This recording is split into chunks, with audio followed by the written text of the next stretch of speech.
الحمد لله والصلاة والسلام على رسول الله. أما بعد فأعوذ بالله من الشيطان الرجيم. لكل جعلنا منكم شرعة ومنهاجا. صدق الله العظيم.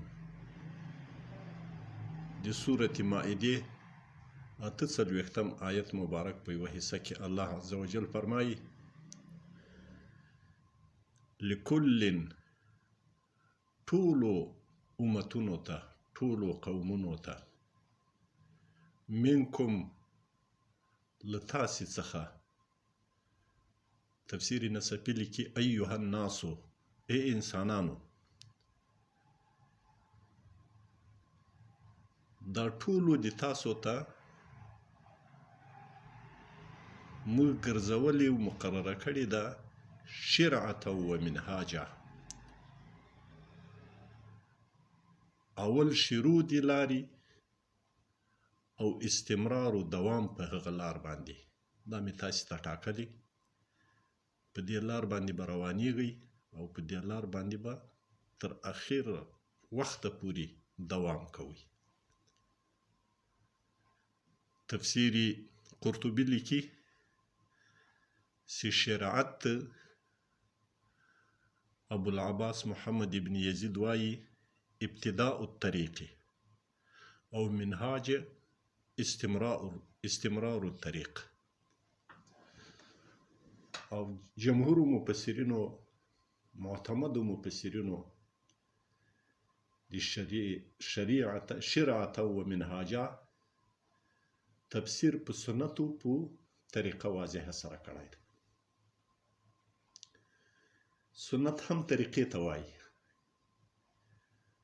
او خو د شریعت طریقه د اسمان څخه راغلي طریقه، او منهاج د هغه مستنبطه تفسیر سوي طریقه. نو له دې آیت مبارکه موږ ته دا درس راکړ کیږي چې هر قوم به د خپل ژوند د امرار دپاره دی لایحه د عمل لري، قانون به لري.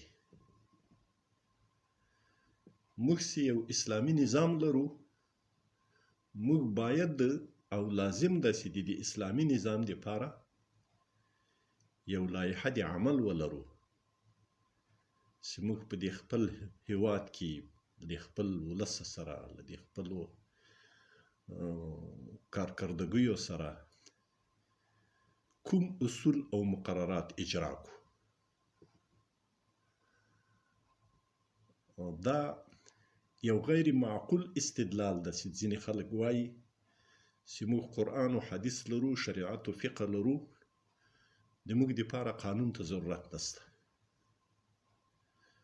دا یو کورکورانه دلیل ده. هیچ چا داسې نه دي ویلي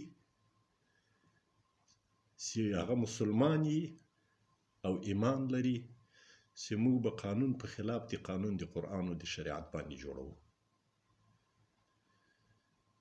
خو هغه د شریعت قانون چې د ټول انسانیت، بلکې د ټول مخ د ځمکې دپاره الله جل جلاله را لېږلی مقرر کړی ده، د هغه دپاره خو یو چوکاټ، یو طریقې کار د عمل دپاره، د عملي کولو دپاره، د خپل محیط او د خپلې جغرافیې او د خپلو قومونو ولسونو د ضروریاتو او د مشخصاتو په نظر کې لرلو سره د هغه تطبیق ته ضرورت ده چې موږ هغه آسماني قانون په دې خپله جغرافیه کې څرنګه تطبیقولی شو. اوس هسې خو موږ ډېر داسې قوانین حتی له سیکولرو حکومتونو موږ ته راپاته دي چې هغه موږ په ډېر اهتمام سره تر اجرا لاندې نیولي دي. لکه موږ دغه مالیات اخلو، ټکسونه اخلو، ګمرکات اخلو. د دو شیانو که موږ په فقه کې او د اسلام په شریعت کې، د خدای په دین کې د دې صحیح رخ وګورو، نو دا موږ په خپل شرعي لیول باندې نه دي برابر کړي. دا باید موږ یو قانون ولرو، هغه قانون له اسلام مستنبطي، له شریعت مستنبطي. د هغه په رڼا کې موږ دغه سیکولر قوانین دا هم کې اسلامي کو.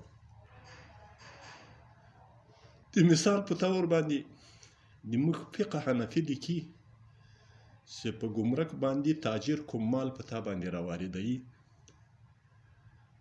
نو دا مالونو کې چې کوم مال ته اخلي، ته مالیت ته اخلي، کوم ګمرک وصولوي، دا به زکات وصولوي ته.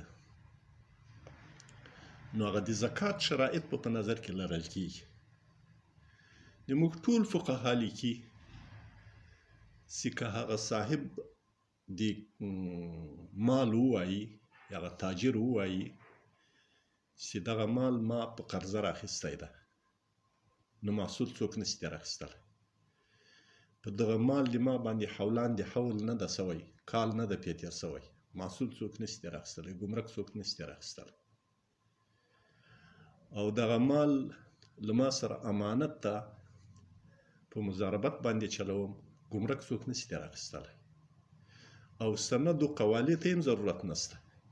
د موږ ټول کتابونه لیکي چې هغه په یمین او په قسم سره ووایي چې دا مال باندې یا کال نه ده تېر سوی، یا د ما نه ده، یا زه قرضداره یم، یا دا مال د امانت ته، دا مال د بضاعت ته یا مضاربت ته.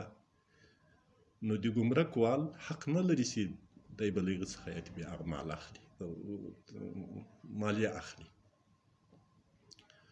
خو لیکن دا خو نن موږ نسو تطبیقولی. حتی په یو مال کې که هغه دعوه وکړي چې دا مال ما پاکستانی مال راوړی، او ته وایې چې نه دا خو جرمنی مال ده،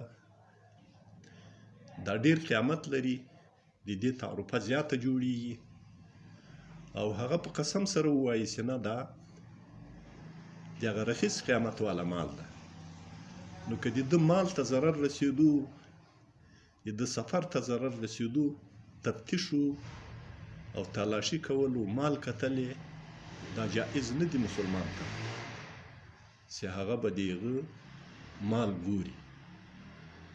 داسې ډېر مسائل دي چې موږ تر اوسه پورې سل په سله کې د اسلامي نظام تطبیق ته نه یو رسېدلي. نو موږ دا دعوه څرنګه وکړو چې موږ اساسي قانون یا یو قانون لایحې د عمل ته ضرورت نه لرو، ولې موږ اسلام لرو، موږ په اسلام باندې چلیو. نو دا ګمرکات موږ کله په اسلام روان دي، دا ټکسونه د کورونو چې اخلو دا کله په اسلام باندې د اسلام مطابق دي. دا حق العبور او حق المرور چې موږ اخلو دغه په کوم شرایطو د فقه کې موږ ترتیب کړي دي، دا خو باید مسجل سي، دا وکتل سي. بناء قانون جوړول د ملک د چلولو دپاره دا په اسلامي نظام کې له هغه لومړنیو واجباتو او له لومړنیو وظایفو څخه ده. او د هغه په خلاف باندې خبره کول د اسلامي نظام بدنامول دي، د مسلمانانو بدنامول دي، بل یې هیڅ فایده نشته.